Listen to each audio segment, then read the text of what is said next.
6 হকাই আর 30 camera, অনেক দিনের চাওয়ায় বদলে গেল পুরো প্রোডাকশন কোম্পানি। রিয়েল ইম্প্যাক্টের সাথে দীর্ঘদিনের সম্পর্ক ছেড়ে টিপিটির যুগে বিপিএল শুরুতেই চমকে দিতে চায় প্রতিষ্ঠানটি।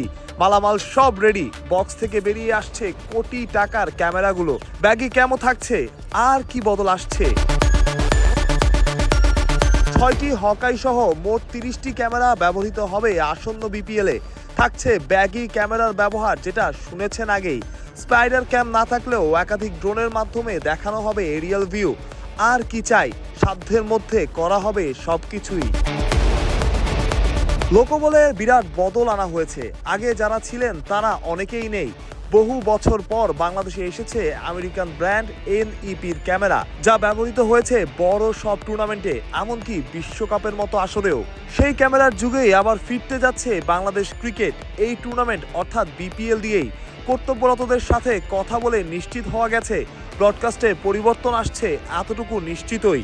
অর্থাৎ আগের থেকে অনেকটাই বেটার কোয়ালিটিতে দেখা যাবে খেলা, দেখতে পারবেন সমর্থকেরা। প্রশ্ন আসতে পারে, টিপিটি আসলে কারা? তাদের আছে বড় সব টুর্নামেন্ট কভার করার অভিজ্ঞতা। PSL, IL, T20 থেকে শুরু করে পাকিস্তানের দ্বিপাক্ষিক সিরিজ, এমনকি এশিয়া কাপেও মুন্সিয়ানা দেখিয়েছে টিপিটি। এবার যুক্ত হলো বিপিএলে। যদিও বিপত্তি কিছু থাকছে। সিলেটে খেলা সম্প্রচারের কোয়ালিটিতে বড় বাধা তার আলো। স্পাইডার ক্যাম নিয়ে সমর্থকদের ফ্যাসিনেশনও তো কম না। সেই স্পাইডার ক্যামও এবার রাখা সম্ভব হচ্ছে না। তবে যতটুকু আছে তার মধ্যেই সেরা কোয়ালিটি নিশ্চিত করতে চায় টিপিটি, যেটা বড় ব্যাপার। তবে টুর্নামেন্ট শুরুর আগে শোনা যায় অনেক কিছুই। এর আগেও এমন হয়েছে, টুর্নামেন্টে যা তাই থাকে। যদিও এবার বড় বদলের আশা। যেমনটা শুনছিলেন, শুধু ক্যামেরায় না, লোকবলেও বদল আনা হয়েছে। বড় বদলের আশায় বিপিএলও। মানুষ প্রত্যয়, বিডি ক্রিক টাইম।